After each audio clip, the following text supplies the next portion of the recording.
bicara tentang pernikahan. Saya hanya ingin mengingatkan Pak, Bu, baik yang baru saja melangsungkan pernikahan maupun yang sudah lama berumah tangga, dan teristimewanya bagi mereka yang kelak akan berumah tangga, bahwa sekurang-kurangnya pernikahan itu ada 3 tujuan utama. Sekurang-kurangnya pernikahan itu ada 3 tujuan utama. Yang pertama, sebagaimana Allah firmankan dalam surat Ar-Rum, faqala ta'ala fi kitabihil aziz, wa min ayatihi an khalaqalakum min anfusikum azwaja litaskunu ilaiha wa ja'ala bainakum mawaddatan wa rahmah inna fi dzalika laayatin liqaumin yatafakkarun. Shadaqallahul azim. Dalam ayat ini tegas Allah menyatakan wa min ayatihi, dan sebagian daripada tanda-tanda kebesaran Allah, an khalaqalakum min anfusikum azwaja, di mana Allah menciptakan bagi kamu sekalian dari jenis kamu sendiri, yaitu pasangan hidup. Untuk apa pasangan hidup tersebut diciptakan buat kita?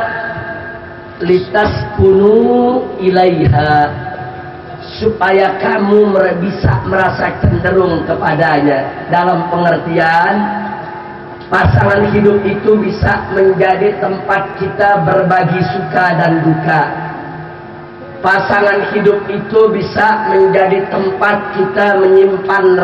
Bapak Ibu jangan salahkan pasangan hidupnya. Kalau mereka mulai gelisah begitu sekian lama kawin tidak punya keturunan, wajar. Kenapa? Karena salah satu tujuan perkawinan yang Allah sebut dalam Al-Quran agar kita punya keturunan. Walaupun itu bukan yang pertama, bukan. Yang paling utama bukan keturunan, tadi sudah kita sebutkan. Yang paling utama adalah ketentraman jiwa, ketenangan pikiran. Kita hidup mendapatkan mawaddah warahmah. Itu yang paling pertama dan paling utama di dalam suatu pernikahan. Alhamdulillah. Hanya mudah-mudahan semua yang hadir di sini yang belum punya keturunan, sudah menikah sekian lama, kita mohon kepada Allah agar segera punya keturunan. Keturunan yang sholihin dan sholihat.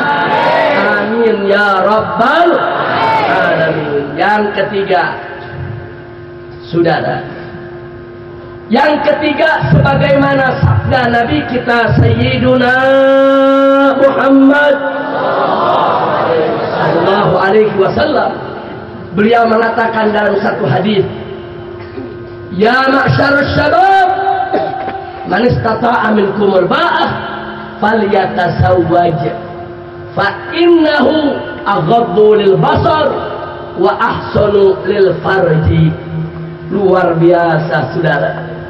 Apa kata Nabi alaihi salatu wassalam? Ya ma'syarus syabab, hei segenap para pemuda, hei segenap para pemuda, man istata'a minkumul ba'ah, barang siapa di antara kamu yang sudah mempunyai kesanggupan, kemampuan untuk berumah tangga, falyatazawwaj, maka segeralah dia menikah, segera kawin, jangan ditunda. Nabi yang suruh, saudara. Siapa anak-anak muda yang sudah punya kemampuan untuk berumah tangga, segera dia nikah, dia kawin. Tidak usah ditunda-tunda lagi, saudara. Kenapa? Nabi mengatakan fa innahu aghaddu lil basar, karena perkawinan itu merupakan penjaga bagi pandangan mata, supaya kita tidak melihat yang diharamkan oleh Allah. Kenapa? Karena kalau kita sudah menikah, apa yang perempuan lain punya, perempuan di samping kita juga punya, saudara. Mata kita tidak perlu melihat perempuan lain yang tidak halal bagi kita. Apa yang perempuan itu punya, istri kita juga punya. Perempuan itu punya mata, istri kita juga punya mata. Perempuan itu punya badan, istri kita juga punya badan. Perempuan itu, saudara, bisa memuaskan nafsu kita, istri kita juga bisa. Aqallul basar, supaya pandangan kita tidak liar lagi, pandangan kita tidak nakal lagi, pandangan kita tidak genit lagi, pandangan kita tidak ditujukan untuk yang haram lagi, saudara. Jadi betul-betul pandangan kaum laki-laki itu hanya ditujukan untuk istri-istrinya yang halal, yang dinikahi olehnya. Alhamdulillah. Wa ahsanu lil farji, kata Nabi. Dan dari sana perkawinan itu juga merupakan benteng yang kokoh bagi kemaluan. Dengan kata lain, kawin itu, saudara, penangkal syahwat. Kawin itu penangkal nafsu birahi.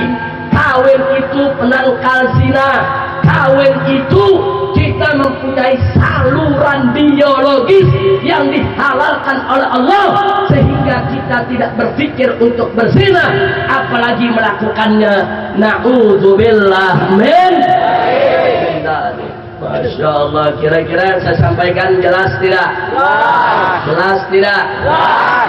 Makanya Pak, Bu, dalam hukum Islam, orang yang sudah kawin berzina hukumnya berat. Berat. Baik laki-laki maupun perempuan.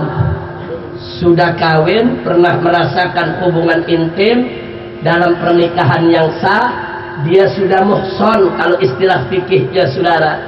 Terus dia berzina, hukumnya dirajam sampai mati. Berbeda dengan anak bujang, berbeda dengan anak gadis yang berzina, saudara. Mereka dicambuk 100 kali, diasingkan selama 1 tahun. Atau zaman sekarang para ulama melihat penjara termasuk bentuk pengasingan. Dicambuk 100 kali, dipenjarakan 1 tahun. Bagi mereka yang belum pernah merasakan hubungan intim dalam pernikahan yang sah, yang belum muhson.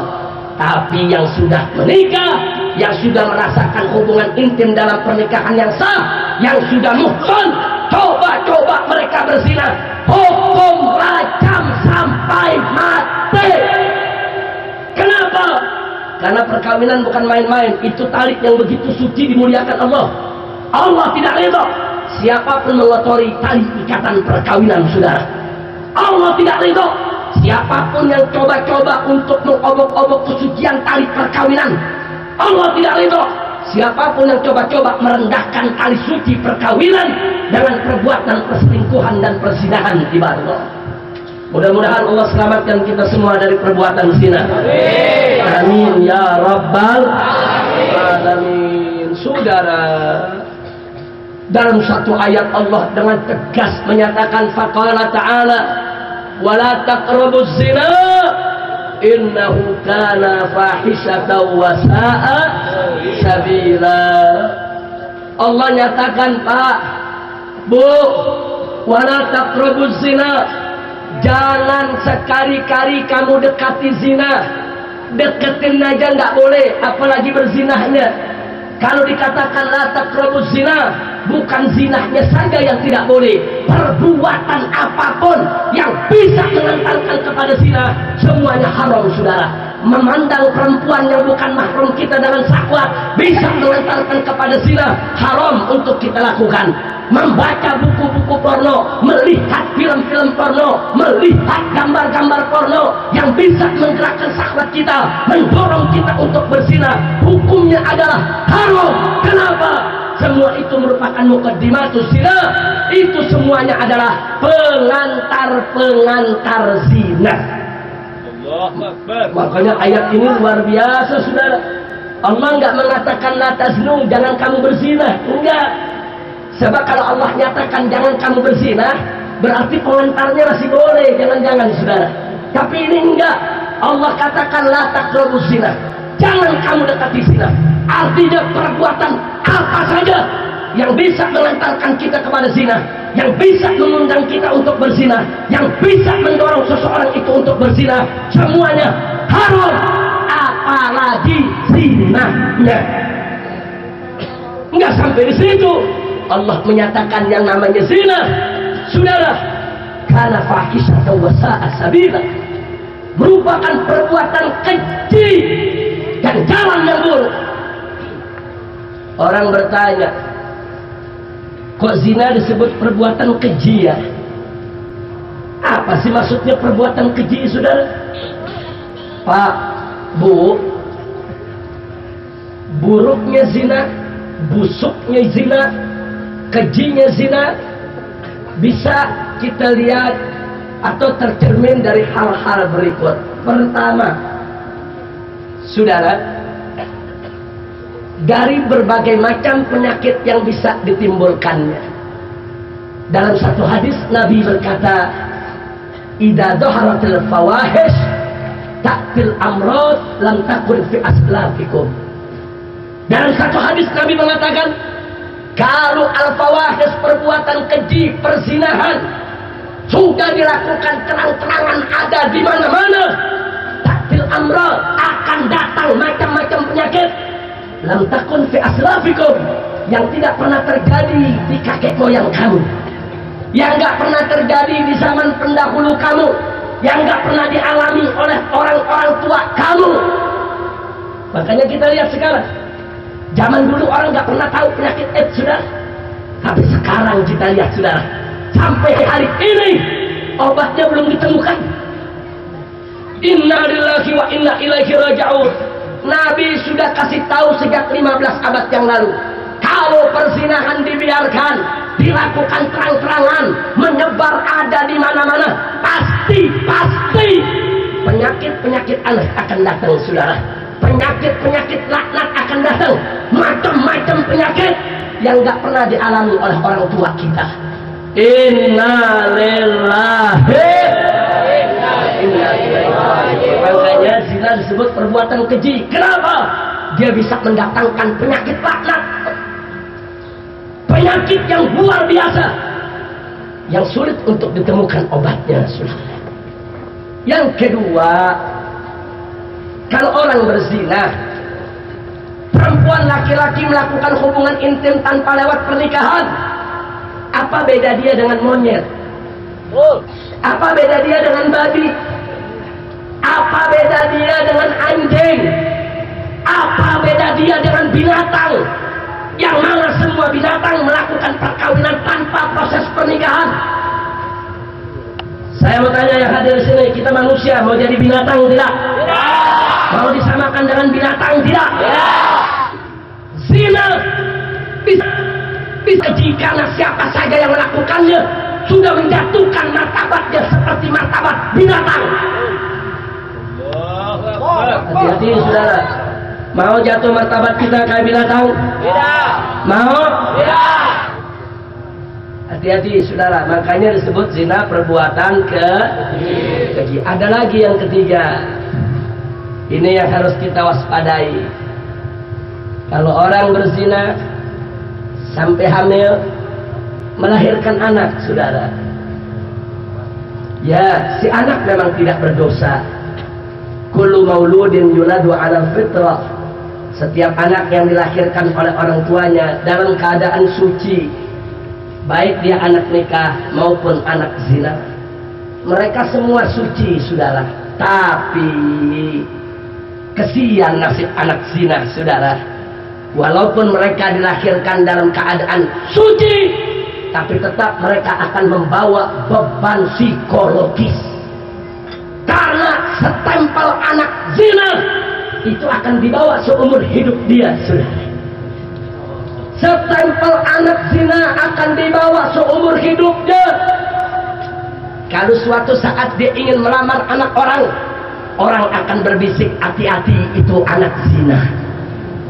Kalau suatu saat dia ingin jadi imam sholat, saudara, jamaah akan berbisik, masa anak zina jadi imam kita. Coba kita lihat, saudara, padahal si anak tidak berdosa, tapi gara-gara perbuatan kedua orang tuanya, saudara, karakternya sudah dibunuh sebelum anak itu dilahirkan ke atas muka bumi ini, saudara. Anaknya belum lahir, tapi setempelnya sudah disediakan oleh orang tuanya, saudara. Anaknya belum lahir, tapi hinaan sudah disiapkan oleh kedua orang tuanya yang berzina, saudara. Anaknya belum lahir, tapi status rendahnya sudah disiapkan oleh kedua orang tuanya yang berzina. Insya Allah. Apa dosa si anak? Setan tidak berdosa, saudara. Tapi beban mental akan terus seumur hidupnya. Bukan saja terhadap dia. Besok anak zina ini kawin, punya anak. Anaknya ingin melamar anak orang lain di kampungnya. Ada lagi bisik-bisik tetangga, hati-hati. Itu bapaknya dulu anak zina. Bayangkan seumur hidup itu setempel, tidak hilang. Makanya saya kasih tahu anak-anak muda di sini. Yang pemuda maupun pemudi, hati-hati. Siapapun yang berzina, berarti dia sudah membunuh karakter anak yang belum dilahirkan oleh dia, saudara. Itu anak belum dilahirkan, tapi kehinaan sudah disiapkan. Itu anak belum dilahirkan, tapi kerendahan sudah disiapkan. Itu anak belum dilahirkan, tapi caci maki sudah disiapkan. Betapa tegaknya ibu dan bapak yang berzina melahirkan anak zina, sehingga seumur hidupnya karakter anak tersebut direndahkan di tengah masyarakat. Ya Allah, kira-kira saya sampaikan jelas tidak? Makanya bapak ibu buang jauh-jauh. Anak muda, jangan ada yang bermimpi, jangan ada yang berniat, bercita-cita untuk berzina sekalipun, saudara. Pantas kalau Nabi tadi mengatakan ya ma'syarus syabab, segenap anak muda, man istata'a minkumul ba'ah falyatazawwaj. Siapa saja yang sudah mampu merubah tangga, segera kawin. Segera dia menikah. Kenapa Nabi perintahkan sedemikian rupa? Agar anak-anak muda kita tidak jatuh dalam perzinahan, saudara. Mudah-mudahan Allah menyelamatkan kita semua. Amin. Amin ya Rabbal Alamin. Makanya saya tanya, anak belum dilahirin, tapi setempel hina udah disiapkan sama ibu bapak yang berzina. Saya tanya, itu perbuatan keji tidak? Biadab tidak? Hina tidak? Rendah tidak? Pantas kalau Allah mengatakan zina itu kana fahisatan wa sa'a sabila. Zina itu fahisah, perbuatan keji, dan dia merupakan jalan yang buruk, saudara. Nah, maka itu apa yang dilakukan oleh kedua mempelai 2 minggu yang lalu, yaitu putri daripada yang tercinta Al-Ustaz Al-Haj Ambar Munawwar. Ini satu langkah yang luar biasa, yaitu melakukan pernikahan sesuai dengan sunnah Rasul. Dan tegas Nabi mengatakan, an-nikahu min sunnati, faman raghiba an sunnati falaysa minni. Nikah itu adalah bagian daripada sunnahku, bagian ajaranku, bagian daripada yaitu ajaran yang dibawa oleh Nabi alaihi salatu wassalam. Barang siapa yang menolak pernikahan, barang siapa yang tidak mengikut ajaran Nabi, maka dia tidak termasuk golongan Nabi. Na'udzubillah min dzalik. Jadi mereka-mereka yang berzina, mereka-mereka yang memilih zina daripada pernikahan, itulah termasuk orang-orang yang sudah meninggalkan sunnah Rasul, yang sudah meninggalkan jalannya Rasul, yang sudah meninggalkan ajaran Rasul. Mudah-mudahan kita di sini semua tidak berpikir untuk meninggalkan ajaran Nabi kita Muhammad. Mudah-mudahan Allah Subhanahu wa taala memberikan keberkahan kepada kita semua. Amin. Cuman sedih Pak, Bu. Ulama semua di atas mimbar menjerit zina haram, betul? Betul. Tapi umat Islam yang berzina banyak tidak? Banyak tidak? Perempuan Islam yang jadi pelacur banyak tidak? Ada pejabat asal goblek ngomong. Kita protes pemerintah, kenapa banyak pelacuran? Apa dijawab? Habib Rizik. Ini yang ngomong pejabat Pak, Bu. Habib Rizik. Tugas umaro, tugas pemerintah membangun fisik. Tugas ulama, tugas kiai membangun mental rohani. Umaro Habib sudah menjalankan tugas dengan baik. Buktinya pembangkit listrik dibangun, perusahaan air minum untuk masyarakat dibangun, jalan-jalan raya dibangun, fasilitas umum dibangun, transportasi disediakan dengan segala kemegahannya, dengan segala kehebatannya. Jadi Habib, tugas Umaro berhasil membangun fisik bangsa. Tapi ulama Habib kan tugasnya membangun mental, membangun rohani. Buktinya anak-anak muda kita banyak yang menenggak minuman keras, banyak yang melacur, banyak yang berjudi, banyak yang maksiat. Itu artinya ulama gagal dalam melaksanakan tugas. Itu artinya kiai tidak mampu melaksanakan tugas. Luar biasa saudara. Tapi kalau dipikir-pikir kayaknya bener deh. Hah? Betul? Betul? Masya Allah. Saya mau jawab omongan macam ini saudara. Boleh? Boleh. Boleh dijawab? Boleh. Kapan? Sekarang juga? Ya. Saya udah capek mau pulang. Masya Allah. Jawab sekarang. Betul.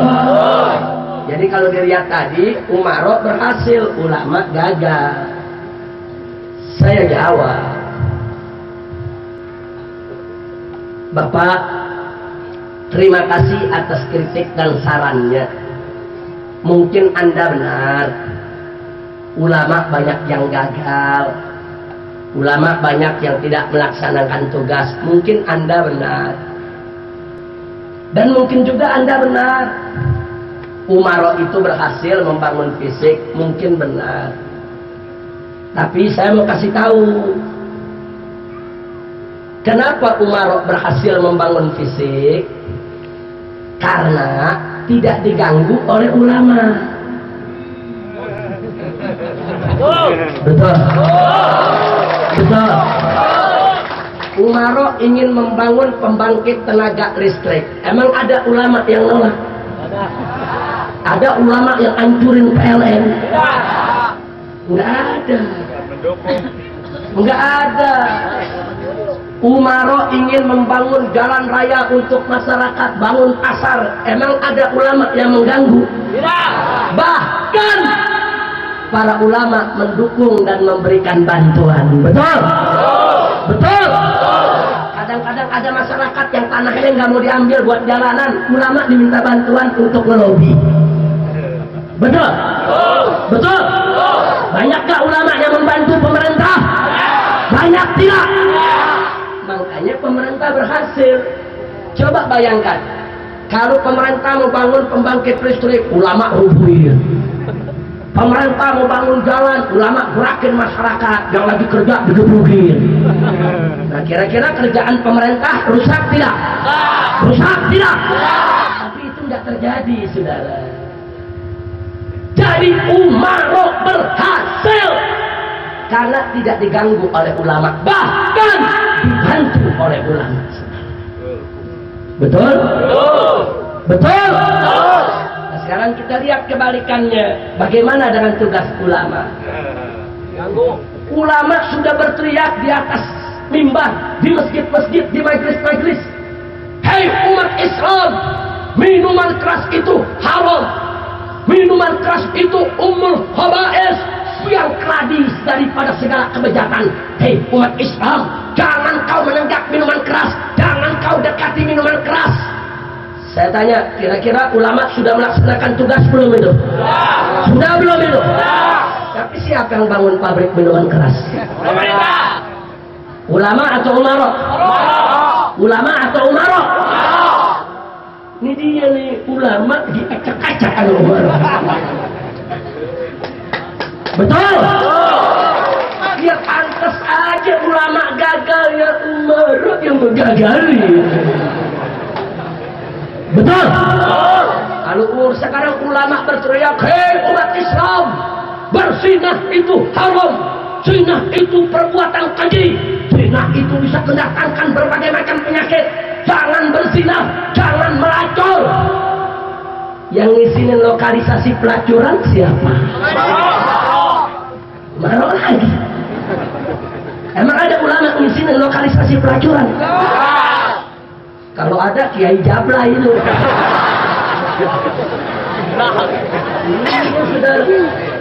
Bukan Kiai itu, Kiai Gadungan, betul?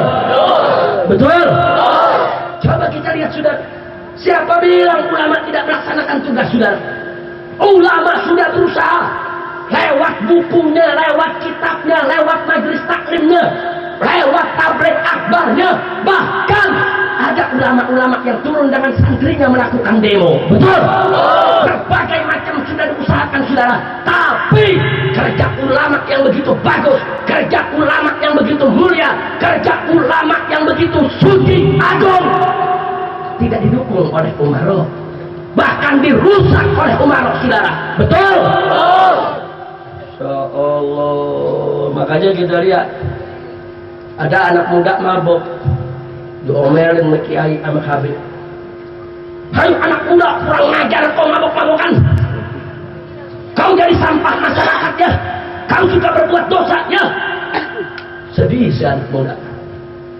Apa dia bilang? Habib, ana memang pendosa, ana memang sampah masyarakat, ana memang salah suka mabok Habib. Tapi Habib, saya kan nggak mabok kalau nggak ada yang jual Habib. Betul? Betul? Yang jualnya kita omelin. Hei pedagang minuman keras, kurang ngajar kalian. Gara-gara kalian ini jual minuman keras, anak-anak muda beli pada mabok di mana-mana. Betul? Yang dagang kita lihat bukan anak muda, orang tua. Yang mabok anak muda, yang dagang orang tua. Dasar orang tua tidak tahu diri. Gara-gara kau jual minuman keras, anak-anak muda jadi pemabokan. No, orang tua nunduk malu. Habib, saya ngaku salah. Saya memang dosa jual minuman keras sampai anak-anak muda pada mabok. Tapi Habib mesti tahu, saya kan nggak jual minuman keras kalau nggak ada pabriknya Habib. Betul? Betul? Betul? Yang punya pabrik anak muda apa orang tua? Kita lihat orang tua lagi. Kita cari yang punya pabrik. Yang punya pabrik kurang ngajar kau, biadab kau. Kau ini yang bikin rusak bangsa, rusak negara. Gara-gara kau punya pabrik minuman keras ada di mana-mana, dijual di mana-mana, sampai anak-anak muda pada beli, pada mabok-mabokan. Apa jawab yang punya pabrik? Habib, ya, kami memang salah, kami perusak bangsa. Habib mesti tahu, nggak mungkin kami bangun pabrik kalau nggak ada izinnya. Betul? Sekarang kita tanya, yang ngasih izin ulama apa umaro? Yang ngasih izin ulama apa umaro? Jadi yang bejat ulama apa umaro? Jadi yang rusak ulama apa umaro? Jadi yang menggagalkan pembangunan mental rohani ulama atau umaro? Lu makan lu. Jangan seenaknya nyalain kiai, nyalain ulama. Betul? Betul? Insya Allah. Saya kasih bukti lagi saudara. Di TV ada iklan. Dua anak muda duduk di warung kopi di lokasi pelacuran. Habis selesai ngopi, temennya mau melacur. Teman yang satu bilang, hati-hati ya, kalau tidak mau terkena penyakit AIDS, pakailah kondom. Selesai iklan ditulis, iklan layanan masyarakat ini dikeluarkan atas kerjasama televisi dan Departemen Kesehatan. Ditambah Departemen Pariwisata. Saya tanya, namanya departemen urusan ulama apa umaro? Ulama atau umaro? Jadi yang masang iklan begitu ulama atau umaro? Mari kita lihat iklan tersebut saudara. Ada dua hal menjijikkan. Yang pertama, iklan itu penyesatan umat. Yang kedua, iklan itu pembodohan rakyat. Ada penyesatan, ada pembodohan. Bagaimana bisa jadi penyesatan. Mestinya kalau orang nggak mau punya penyakit AIDS, bukan pakai kondom, jangan berzina. Betul. Betul. Mestinya saudara, rame-rame masyarakat Sempur bikin iklan di TV. Bintang iklannya Habib Rizik, gratis. Begitu muncul di TV, kita iklan. Hei rakyat Indonesia, tidak mau kena AIDS, jangan berzina. Selesai. Iklan layanan masyarakat ini dipersembahkan oleh masyarakat Sempur bekerja sama dengan Front Pembela Islam. Bagus tidak? Bagus tidak? Begitu dong bikin iklan. Nggak mau kena penyakit AIDS, jangan pakailah kondom. Pakai kondom parah lebih menyan. Itu kalau disuruh pakai kondom berarti yang masang iklan menyuruh orang berzina. Betul? Kalau iklan layanan masyarakat tersebut dipersembahkan oleh pemerintah pakai duit rakyat dari uang pajak saudara, dia pasang iklan, rakyat disuruh berzina. Hei, jangan berzina, berzinaklah, yang penting pakai kondom, nggak apa-apa. Kurang ajar saudara. Saya tanya, kurang ajar tidak? Kurang ajar tidak? Ini sikap macam ini sesat tidak? Sesat tidak? Iklan, kalau takut kena AIDS silakan pakai kondom. Ini penyesatan umat. Mestinya pemerintah mengajak umat jangan berzina. Nah, yang kedua, pembodohan rakyat. Kenapa saya katakan pembodohan rakyat? Saya kasih informasi kedokteran saudara. Silakan nanti Anda cek ke dokter-dokter yang ada di Purwakarta. Pak, Bu, maaf, yang namanya karet KB atau karet kondom itu seperti balon, punya pori-pori. Balon kalau kita tiup, kemudian dia menggelembung, kita tutup, besok kempes sendiri. Walaupun kita ikat kuat. Kenapa? Karena keluar dari pori-pori udaranya. Sekalipun kita isi gas, balon gas, kita taruh seharian, dia mulai kempes. Kenapa? Bayangkan, udara yang ada di dalam tembus lewat pori-pori. Itu balon. Nah, begitu juga karet kondom, dia ada pori-pori. Pori-pori karet kondom saudara ukurannya 1/60 mikron. 1/60 mikron, kecil ukuran pori-porinya.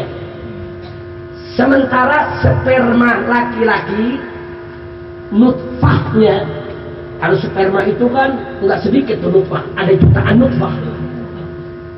Sperma laki-laki seperti lendir ingus saudara. Memang kalau kita lihat lendir ingusnya besar, tapi di situ ada nutfah yang luar biasa halusnya saudara. Sekali keluar sperma tersebut, ada miliaran nutfah tertumpah. Satu nutfah saja ketemu dengan sel telur, dia jadi manusia saudara. Jadi begitu sperma itu masuk ke dalam rahim perempuan, nutfah yang jumlahnya miliaran itu berlomba untuk mencapai sel telur perempuan saudara. Siapa yang menang, maka itu yang akan jadi janin, akan jadi bayi, akan lahir ke dunia. Jadi ternyata bapak ibu dulu di dalam perut pelari semua ini. Kita semua pelari saudara. Sebab kalau kita kalah, kita nggak lahir, kita nggak jadi manusia saudara. Jadi miliaran nutfah semua bergerak. Begitu satu masuk ke satu, yang lain gagal, tidak berhasil. Satu itulah yang jadi janin dalam rahim ibu. Nutfah itu besarnya 1/250 mikron. 4 kali lebih kecil daripada pori-pori kondom. 4 kali lebih kecil daripada pori-pori kondom. Artinya walaupun sudah pakai kondom, ternyata tetap saja ada yang bisa hamil. Kenapa? Karena nutfah itu bisa tembus di pori-pori kondom, saudara. Itu saya cerita nutfah. Sekarang saya cerita virus HIV. Virus HIV yang menyebabkan penyakit AIDS besarnya 300 kali lipat lebih kecil daripada nutfah, saudara. 300 lebih kecil, 300 kali lebih kecil daripada sperma laki-laki, saudara. Nah, kalau sperma laki-laki 1/250 mikron saja bisa tembus di pori-pori karet KB, di pori-pori kondom. Bagaimana dengan virus HIV, saudara? Kesimpulannya, belum ada di atas muka bumi ini karet kondom yang mampu untuk menahan jalannya virus HIV. Jadi walaupun sudah pakai kondom, virus itu tetap akan nembus daripada pori-pori tadi, saudara. Masya Allah, bahaya tidak? Bahaya. Bahaya tidak? Bahaya. Makanya di Amerika nih, negara kafir, sekarang ini tidak ada iklan kalau tidak mau kena penyakit AIDS jangan pakai kondom, nggak ada, saudara. Di Amerika ada iklan kalau tidak kena mau penyakit AIDS jangan gonta-ganti pasangan. Cuman dia malu aja mau ngomong jangan berzina. Sebab kalau bilang jangan berzina kan ajaran Islam, betul? Betul. Jadi iklan yang ada di Amerika sekarang, kalau tidak mau terkena penyakit AIDS jangan gonta-ganti pasangan. Itu aja, saudara. Tapi Islam lebih hebat.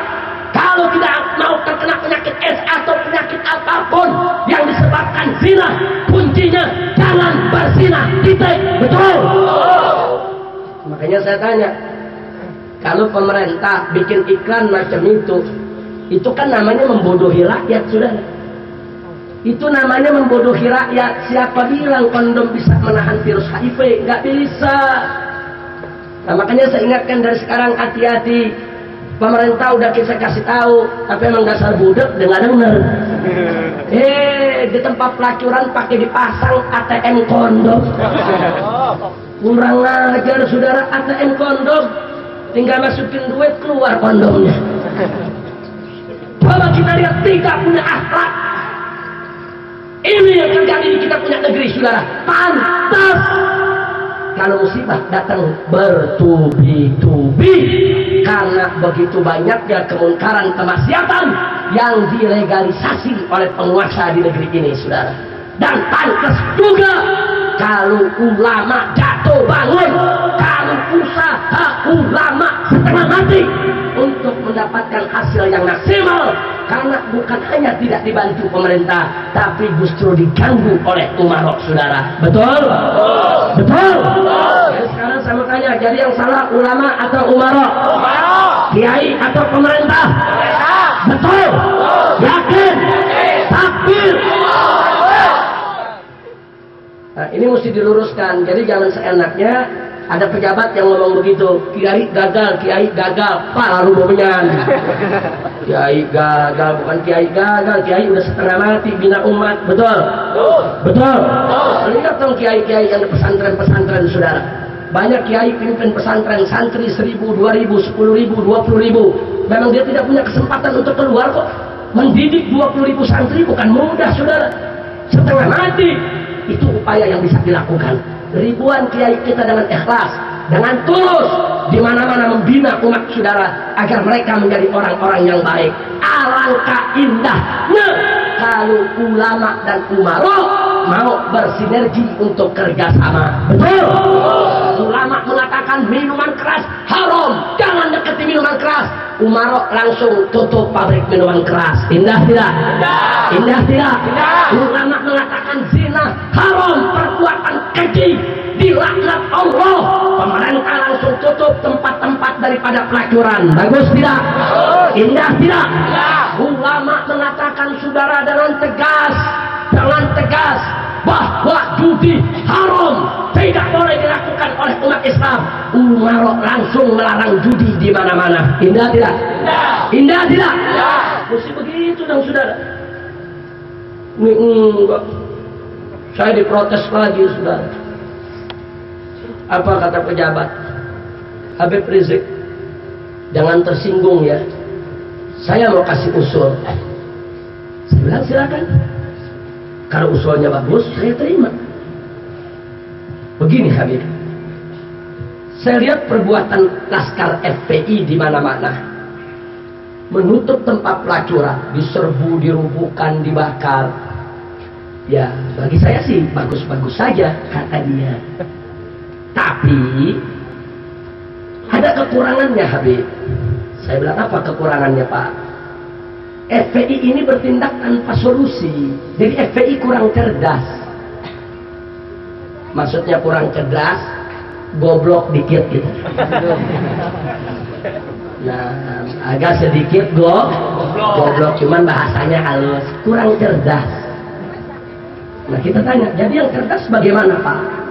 Yang cerdas begini Habib, tutup itu tempat pelacuran. Nah nanti pelacur-pelacur itu Habib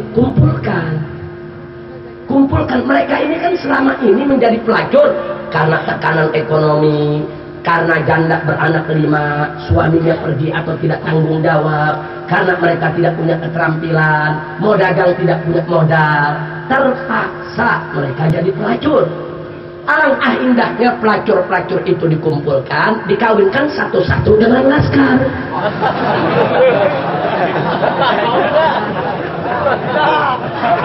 Saya pikir, oh begitu. Iya saya. Kenapa dikawinkan dengan laskar?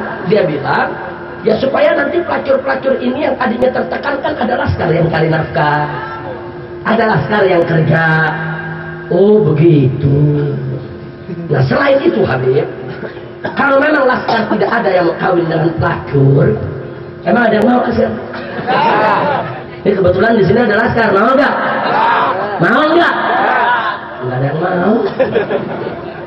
Ya karena kan memang dalam Al-Quran sendiri kan Allah tentukan penzina buat penzina, nggak bisa penzina buat bukan penzina. Jadi kalau kita menolak kawin dengan penzina itu sesuai dengan apa yang Allah gariskan dalam Al-Quranul Karim. Nah, cuman ada yang menarik. Dia katakan begini Habib, kalau FPI cerdas, tutup itu tempat pelacuran, rubuhkan. Pelacurnya kumpulkan, didik mereka. Didik keterampilan masak, didik keterampilan menjahit, didik. Katakan 6 bulan atau 1 tahun. Nah anak-anak mereka tuh yang jadi yatim ambil oleh FPI, kirim ke pondok-pondok pesantren. FPI yang biayai. Jadi supaya ibu-ibunya yang sedang dididik tidak bercabang pikirannya. Nah nanti kalau ibu-ibu yang jadi pelacur tadi sudah dididik 6 bulan atau 1 tahun, sudah bisa menjahit, kasih modal, belikan daripada mesin jahitnya. Bisa masak, bukakan warung restorannya. Kalau itu FPI lakukan, luar biasa. FPI akan diacungkan jempol oleh seluruh Indonesia. Bener itu. Iya ya, betul juga. Ya, kita jujur, betul tidak? Saran bagus tidak? Bagus tidak? Saya jawab saudara, terima kasih Bapak. Anda punya usul luar biasa bagus. Saya setuju. Saya dan kawan-kawan di FPI bersama-sama laskar, kami akan tutup semua tempat pelacuran. Kami akan tampung pelacurnya. Kami akan didik. Kami akan berikan modal. Kami suruh kerja mereka semua yang halal. Tapi syarat, Indonesia kasih saya dulu. Biar kita FPI yang ngatur Indonesia. Loh maksudnya apa Habib? Saya katakan, Anda suruh kami yang tutup, kami yang didik, kami yang tampung, kami yang sediakan lapangan kerja. Ya kerja Anda pemerintah apa? Betul? Betul? Nah sekarang kalau semua disuruh Habib, semua disuruh Kiai, nah pemerintah buat apa? Lu mau nganggur? Ini urusannya pemerintah jadi hardolin, dahar ngodol, ulin-ulin. Masya Allah, nggak bisa. Dakwah tugas ulama, nutup tempat pelacuran tugas laskar, yang nampung tugas pemerintah dong. Sesuai amanat Undang-Undang Dasar 1945, yang negara wajib dan bertanggung jawab terhadap anak-anak yatim dan rakyat miskin terlantar. Betul? Yang negara wajib untuk mencerdaskan rakyat dan bangsanya. Betul? Makanya hati-hati, saya cuma mau nasihati saja. Sekarang kita lihat kalau lagi pilkada, lagi pilpres, itu calon presiden, calon bupati, calon wali kota, wah luar biasa. Datang ke pesantren, cium tangan bolak-balik sama kiai. Betul? Begitu udah menang, apa dia bilang? Pesantren sarang teroris. Mah dirodok lu. Coba lihat saudara, kurang ajar seperti Polres di Cimahi saudara, langsung menginstruksikan santri-santri di pondok pesantren mau diambil sidik jarinya. Jadi dia pikir pondok pesantren sarang teroris, kiai-kiainya teroris, santri-santrinya teroris. Lu belajar di mana polisi? Jangan sembarangan saudara. Nih Indonesia sebelum ada tentara, sebelum ada polisi, itu yang ada para kiai di pondok-pondok pesantren saudara. Tolong anda catat saudara, itu para ulama kiai yang ada di pondok pesantren. Siang mereka mengajar santri, malam mereka gerilya mengangkat senjata untuk menyerang pos-pos penjagaan Belanda saudara. Sejarah saudara, dulu polisi tidak ada, tentara tidak ada. Coba lihat kiai-kiai kita saudara, coba kita lihat kiai-kiai kita. Siang mereka jadi kiai di pondok pesantrennya, dia ajar nahu sorofnya, ajrumiyahnya, fikihnya, tauhidnya saudara. Malam saudara, dia pakai pakaian gerilyanya, bawa senjata, melakukan gerilya. Dia serang daripada pos-pos penjagaan Belanda saudara. Jadi sebelum tentara dan polisi ada, ulama-ulama itulah yang berjuang untuk memerdekakan Republik Indonesia, untuk mengusir penjajah dari Republik ini. Betul? Takbir! Yang mendirikan angkatan bersenjata Republik Indonesia, yang mendirikan tentara rakyat Indonesia, Panglima Besar Jenderal Sudirman, itu ustadz di Madrasah Ibtidaiyah sudah. Jenderal Sudirman itu ustadz terpanggil saudara. Dia dirikan bala tentara, dia pimpin, dia perangi Belanda sampai akhir hayatnya. Nah, makanya jenderal-jenderal tentara biar tahu yang diriin lu ustadz. Polisi lagi baru lahir kemarin, mau kurang ajar sama ulama, Jangan. Ulama-ulama kita nggak ada yang dari teroris, betul. Jangan dikait-kaitkan. Kalau ada orang Islam yang bawa bom ngeledakin, salah, cari aja tangkap, nggak usah sebut-sebut. Oh ini pesantren, ini ustadz, ini kiai. Ada urusan apa saudara? Jangan dong, nanti ulama tersinggung, nanti kiai tersinggung, nanti pondok pesantren tersinggung. Emang polisi udah kuat ngadepin pesantren di Indonesia? Jangan kecil, apalagi Densus 88. Nama sama kesalahan 88. Ya Allah. Nah sekarang melawan kiai yang bala tentaranya Asmaul Husna 99, 88 lawan 99 kalah. Balas 8. Betul. Balak 8 mekiu-kiu menang mana? Ayo menang mana? Lu tahu lu sering main lu. Masya Allah. Nah kiai punya laskar 99, dihadapin masalah 88. Jangan. Makanya saya ditanya, jangan tadi Pak Kiai, saya ditanya, Habib, ini bagaimana di Indonesia, Habib? Banyak terorisme. Saya bilang enggak, di Indonesia enggak ada terorisme. Siapa bilang? Wah ini Habib, ngebom di sana, ngebom di sini. Saya bilang enggak, itu bukan ngebom, anak-anak muda lagi main petasan. Cuman salah sasaran. Gitu doang saya bilang. Loh maksudnya apa, Habib? Saya bilang begini, Kalau ada anak kecil di rumah kita sediakan lapangan untuk main petasan. Dia rapi, nggak kemana-mana. Semua kumpul di lapangan, main petasan, main kembang api di lapangan. Sekali waktu kita larang. Begitu kita larang, dia ngumpet-ngumpet. Dia pasang petasan di dapur, kompor meleduk. Dia pasang petasan di kamar, dia pasang petasan di rumah tetangga, saudara. Kenapa? Karena keinginannya dihalang-halangi. Akhirnya dia masang petasan di sembarang tempat. Betul. Betul. Anak kecil suka main petasan, kita sediain di lapangan. Main di lapangan ya? Main. Tapi coba kalau nggak dikasih, anak kecil kan tetap mau main petasan. Akhirnya dia pasang di mana-mana. Betul. Betul.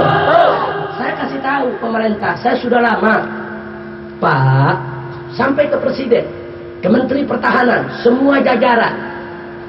Ini di Indonesia banyak anak-anak muda punya semangat jihad tinggi. Mereka sakit hatinya begitu melihat saudara muslimnya di Palestina dibantai oleh Israel.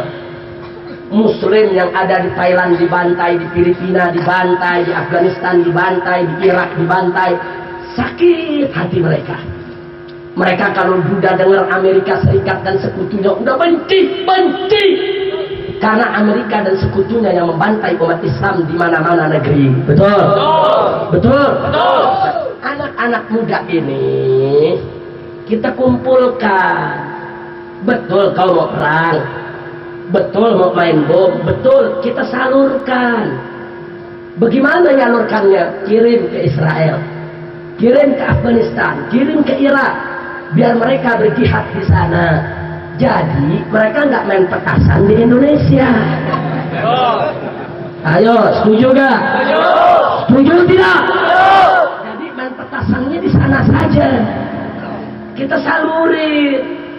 Kalau pemerintah takut ditegur oleh Perserikatan Bangsa-Bangsa, pemerintah nggak usah bantu.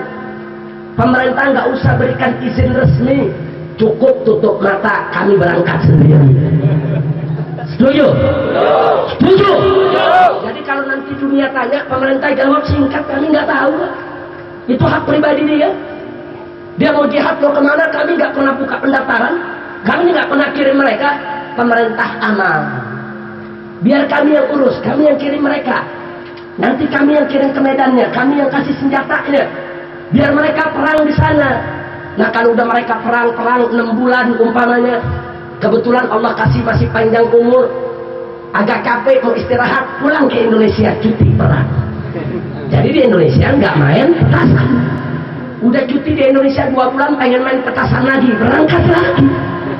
Jadi Indonesia aman terus. Setuju tidak? Setuju tidak? Ini enggak. Pak, Bu, kami di Dewan Pimpinan Pusat Front Pembela Islam itu membuka pendaftaran jihad ke Palestina. Yang daftar di FPI hampir 200.000 orang. Dari Sabang sampai Merauke 200.000 orang, anak-anak muda. Yang umur 18 tahun, umur 23 tahun, umur 28 tahun, muda-muda, usia produktif. Saudara, mereka sudah tanda tangan siap mati, bicara pergi, tidak bicara pulang, saudara. Nah sekarang ini kami ingin berangkatkan, dilarang oleh pemerintah. Malah diancam, kalau berangkat, warga negaranya semua kami cabut. Paspor mau dicabut, warga negara mau dibatalkan. Nah, ini dia nih. Akhirnya mereka tidak boleh berangkat. Ada 1-2 yang lolos berangkat. Sebagian mau berangkat ketahuan di bandara, ditangkap, dikembalikan. Paspor ditahan. Nah sekarang saudara, anak-anak muda yang semangat ini begitu nggak bisa menyalurkan di sana, pening palanya. Mau main petasan nggak dikasih. Ya akhirnya dia main petasan di Bali, dia main petasan di Kuningan, di JW Marriott, lalu yang larang. Kalau mereka diizinkan berangkat, nggak ada yang main petasan di Bali, nggak ada yang main petasan di JW Marriott, nggak ada yang main petasan di mana-mana, saudara. Ini persoalannya, semangat jihad mereka ditutup, dipampat. Nggak boleh dong. harus ada kanalisasi. Saya tanya, bendungan Cirata kalau airnya udah berlebihan dibuka? Dibuka dikit, kalau enggak jebol bendungannya. Betul? Nah, ini anak-anak muda semangat jihadnya saudara, ini udah meledak di dada mereka. Nggak bisa didiamin. Kalau dilarang, meledak akan di dada mereka. Akhirnya mereka bisa lakukan apa saja yang ada di negeri ini saudara. Mereka datang, mereka lihat, oh ini hotel Amerika punya, datang, dibom. Oh ini bar Amerika punya, datang, dia bom. Niatnya bagus, semangatnya bagus, cuman sasarannya yang mati selamat sama Udin. Nah kebetulan satpamnya selamat, satpamnya Udin. Ada cecep yang jadi satpam. Di zaman Soeharto anak-anak muda kita banyak berangkat ke Filipina sudah, banyak berangkat ke Afghanistan. Itu mujahidin Afgan yang pulang kemarin, mereka berangkat, Soeharto tahu. Nggak ada yang ditangkap oleh Soeharto saudara. Soeharto tahu tidak ada yang dicabut warga negaraan di saudara. Insya Allah. Jadi sejelek-jeleknya Soeharto masih tahu diri. Soeharto paham ini anak muda punya semangat, kalau dipampat nanti ngebom di Indonesia. Daripada ngebom di Indonesia mendingan lepas biar dia perang di Bosnia. Betul? Betul? Kalau gitu Soeharto pintar tidak? Cerdas tidak? Bagus tidak? Dengan segala kekurangan yang Soeharto punya saudara. Ini enggak ngaku reformasi, orang mau jihad nggak dikasih. Nah sekarang begitu mereka meledakin kesana kemari kan Anda sendiri yang susah. Betul? Makanya saya ditanya kemarin, Habibnya bagaimana ngatasi supaya nggak ada bom-bom lagi. Gampang, gampang.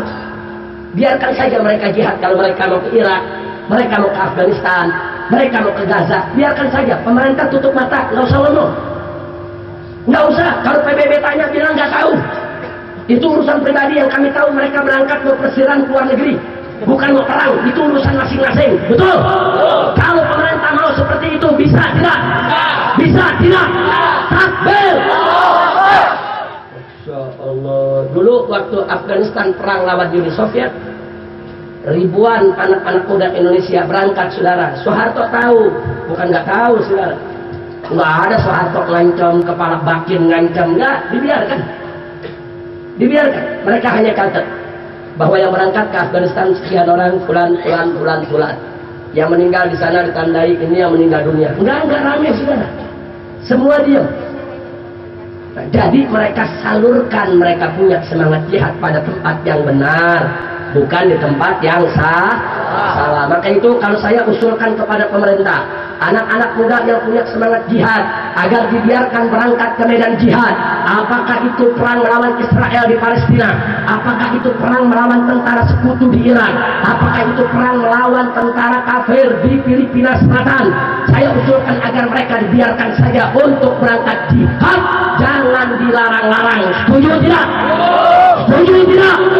Takbir! Takbir! Saya udah kasih tahu Pak, Bu, waktu perang di Ambon, tentara dibunuh, polisi dibunuh, semua lari saudara. Anak-anak muda kita ini yang datang, bawa senjata apa adanya, senjatanya bikinan sendiri, senjata rakitan, senjata bikin sendiri saudara, bukan senjata canggih, tidak. Mereka datang ke sana, mereka mampu mengusir RMS Republik Maluku Selatan saudara. Dia usir, dia hantam, dia sikat. Yang polisi dan tentara nggak mampu kerjakan saudara. Makanya Anda boleh tanyakan tentara-tentara polisi yang tugas di Ambon ketika itu, mereka tidak bisa memungkiri luar biasa laskar-laskar Islam dalam bertempurnya saudara. Bahkan markas Polda di Ambon ketika diserang oleh Laskar Kristus, itu laskar-laskar Islam yang usir mereka dan bela pertahankan. Itu Polda sebagian gedung sudah dibakar oleh Laskar Kristus, sebagian senjata di gudang sudah mereka bobol, diusir. Begitu juga di Poso sudah, tentara dibunuh, polisi dibunuh, mereka lari semua. Laskar-laskar Islam yang datang saudara, itu yang saat ini sedang dikatakan teroris, yang saat ini disebut teroris, yang saat ini ditangkapi satu persatu. Coba lihat. Masya Allah. Nah jadi saya sudah sampaikan berkali-kali, ya mereka yang membom sana, membom sini, mereka salah. Tapi niat mereka baik, tujuan mereka bagus. Semangat mereka terpuji, semangat jihad melawan Amerika Serikat dan sekutunya, saudara. Jadi saya tidak benarkan langkah mereka, tidak. Tapi niat mereka baik, tujuan mereka betul. Mereka mau bunuh Amerika dan sekutunya. Cuma cara mereka, mungkin karena perhitungan yang tidak tepat, akhirnya menimbulkan korban di kalangan saudaranya sendiri. Betul? Itu kita tolak, saudara. Itu kita tolak, kita tidak setuju. Makanya saya selalu katakan kepada laskar-laskar FPI, tidak boleh terlibat untuk menggunakan bahan-bahan peledak dimanapun saja, kecuali di medan tempur. Kalau ada laskar FPI yang kami kirim ke medan tempur, seperti ke Ambon dulu, ke Poso, ataupun ke negeri-negeri lain, silakan gunakan senjata, silakan gunakan bom, silakan perang dengan jantan. Tapi di Indonesia, laskar-laskar FPI nggak boleh pakai itu. Laskar FPI di Indonesia baru boleh pakai pentungan, mentungin Ahmadiyah di Monas, baru pakai pentungan. Tuh baru pakai pentungan aja dunia udah goyang, gimana pakai senjata. Betul, betul, takbir. Baru pakai pentungan, 2 bulan di TV nggak berhenti beritanya, terus-terusan sudah.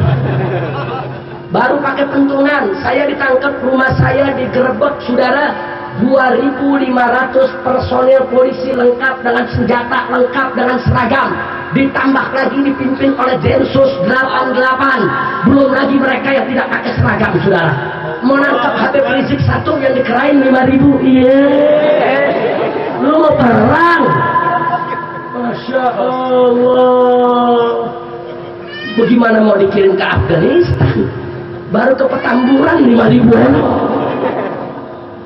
Ini dia nih, saudara. Jangan kita nggak bermusuhan. Oh, kalau ketika itu kita ingin melawan, bisa. Siapa bilang kami tidak bisa melawan, saudara? Di Ambon kami perang, di Poso kami perang. Kalau kami melawan, bisa. Walaupun dari kedua belah pihak akan jatuh korban tidak sedikit, saudara. Tapi kita ini masih orang-orang yang berakal sehat. Ini yang kita mau lawan, aparatur pemerintah. Kami bukan pemerintah, kami bukan musuh negara, kami bukan musuh polisi. Itulah yang membuat saya bubarkan semua pasukan dari Petamburan jam 3 pagi, saudara. Jam 3 pagi, saudara, ribuan laskar kumpul di Petamburan. Semua sudah siap tempur. Jangankan mereka kirim 5.000 polisi, 10.000 pun akan kami hadapi, saudara. Semua sudah siap. Komandan-komandan laskar, panglima laskarnya, semua sudah siap. Tapi jam 3 pagi, saya datang, saya minta mereka semua meninggalkan tempat. Bubar. Karena kami istikharah, tidak tepat untuk kami melakukan perlawanan. Jadi semua kita suruh bubar, kita suruh kembali ke posnya masing-masing, walaupun laskar berat untuk melakukannya, saudara. Saya katakan kalian semua pulang saja, biar saya besok yang hadapi mereka sendiri. Nah besoknya begitu datang mereka tangkap, yang ditangkap warga, saudara. Ada tukang cukur ditangkap, ada tukang mie rebus ditangkap, ada marbot masjid ditangkap. Yang ditangkap, saudara, semua dibawa ada 67 orang. Dari 67 orang ini, saudara, yang 60 itu semuanya warga yang tidak terlibat. Ya kan warga kan, pada yang namanya warga kan tetangga pada nonton. Emang sial nasibnya nonton ditangkap juga. Masya Allah, akhirnya 60 kita minta dibebaskan. Yang 7, saudara, itu baru laskar. Yang sebetulnya kita sudah suruh minggir dari semalam, dari jam 3 pagi. Jangan ada. Tapi mereka tetap nggak mau meninggalkan tempat, saudara. Jadi kita bukan musuh negara, kita bukan musuh polisi. Tapi kalau kita ditekan terus, kalau kita diintimidasi terus, kalau kita umat Islam mau diobok-obok terus, maka besok atau lusa kami tidak akan segan-segan untuk melakukan perlawanan terhadap siapapun yang berbuat zalim, saudara. Takbir. Di awal tahun 2009, Laskar FPI Aceh didatangi oleh seseorang mengaku sebagai mujahid, pernah ke Afghanistan, pernah ke Ambon, pernah ke Poso. Badan tinggi besar, namanya Sufyan Sauri. Namanya Sufyan Sauri. Berkenalanlah dengan FPI Aceh. Kenal punya kenal, mereka latih 100 laskar FPI bagaimana teknik tempur. Mereka dia dilatih oleh Sufyan ini secara fisik. Latihan ini disaksikan oleh polisi setempat dan tentara setempat. Jadi Kapolres orangnya ada, Dandim orangnya juga ada. Ini latihan terbuka, tidak pakai senjata, saudara. Singkat cerita, dari 100 orang yang lulus 20 orang. 20 laskar FPI punya semangat tinggi dan punya keahlian untuk tempur, saudara. Itu di awal 2009. Nah, yang 20 ini ditawarkan oleh oknum yang bernama Sufyan ini. Kalian betul mau berangkat ke Palestina? Betul. Kami sudah daftar di Dewan Pimpinan Pusat Front Pembela Islam. Kami sudah lapor ke Habib Rizik. Habib Rizik minta kami bersabar untuk menunggu giliran. Karena saya masih di penjara ketika itu, saudara. Nah, apalagi ketika itu Sekjen Kiai Haji Ahmad Sobri Lubis saya instruksikan untuk berangkat ke Gaza. Dengan beberapa laskar berangkat ke Gaza, lihat medannya, buat petanya, cari jalan masuknya, apa yang mereka butuhkan, saudara. Jadi yang di Aceh kita minta sabar, walaupun sudah lulus, dites bagus, bisa bertempur, sabar nunggu berangkat. Nah, Sufyan ini mengatakan, ya sudah, sambil nunggu berangkat, mau nggak kalian latihan dengan senjata asli? Oh, mereka mau Pak Sufyan, sangat mau. Tapi syarat, jangan lapor ke Habib Rizik, jangan kasih tahu Dewan Pimpinan Pusat FPI. 1 bulan kalian kami latih di Jakarta. 20 ini sepakat tanpa lapor ke FPI Pusat, saudara. Mereka berangkat 20, dibawa ke Depok. 1 bulan mereka latihan nembak dengan AK-47 asli. Sehari 1 anak bisa 50 sampai 100 peluru. Yang latih namanya Sufyan. Di mana latihannya? Di markas Komando Brimob Kelapa II, Jakarta. Latihannya di Brimob. Loh, kok bisa? Ternyata Sufyan Tsauri mengaku anggota Brimob yang sudah dipecat. Tapi aneh, kok sudah dipecat bisa bawa 20 laskar untuk latihan nembak di dalam. Anda masuk ke markas Komando Brimob nggak gampang, pemeriksaannya ketat, saudara. Apa yang di badan Anda semua diperiksa, KTP diminta, setiap ruang ada petugas jaga. Apalagi mengeluarkan 1 peluru, itu harus ada tanda tangan petugas jaga daripada gudang pelurunya, saudara. Nggak boleh. 20 laskar FPI diajar menembak 1 bulan lamanya di markas Komando Brimob, tanpa sepengetahuan saya, tanpa seizin pimpinan Pusat Front Pembela Islam, saudara. Selesai 1 bulan mereka kembali ke Aceh, saudara. Di awal tahun 2010 Sufyan datang lagi ke Aceh, mengontak 20 laskar yang dididik, saudara. Diajak lagi, mau gak kalian sekarang latihan perang betul? Latihan perang tapi betul, pakai senjata, pakai granat. Anak-anak yang 20 ini, saudara, sebagian besar menjawab, kali ini kami mau, tapi harus izin ketua umum. Harus lapor dulu ke Habib Rizik. Kalau enggak, kami enggak mau ikut. Akhirnya 13 orang tidak mau ikut, yang 7 orang tetap ikut, saudara. Hilang cerita, 7 orang ikut, putus hubungan dengan yang 13. Ini tahu-tahu beberapa bulan kemudian mereka kumpul dengan beberapa relawan dari organisasi lain, bukan FPI saja. Saudara, ada dari Mercy, ada dari Jamaah Ansar Tauhid, ada dari MNI. Jadi ormas-ormas Islam dicomot. Ada 6 orang, ada yang 7 orang, ada yang 11 orang, saudara. Semua dikumpulkan, dikasih senjata, dikasih amunisi, latihan perang sungguhan. Baru 1-2 hari latihan, mereka digerebek oleh Brimob, digerebek oleh Densus, terjadi tembak-menembak, 3 Brimob mati di tempat, saudara. Setelah saya dengar begitu, saya kontak ulama-ulama di Aceh. Ini fitnah besar. Saya minta kepada ulama-ulama FPI yang ada di Aceh, kiai-kiai FPI yang ada di Aceh, kontak 7 anak itu, untuk menyerahkan diri. Karena mereka dituduh teroris, mereka bukan teroris.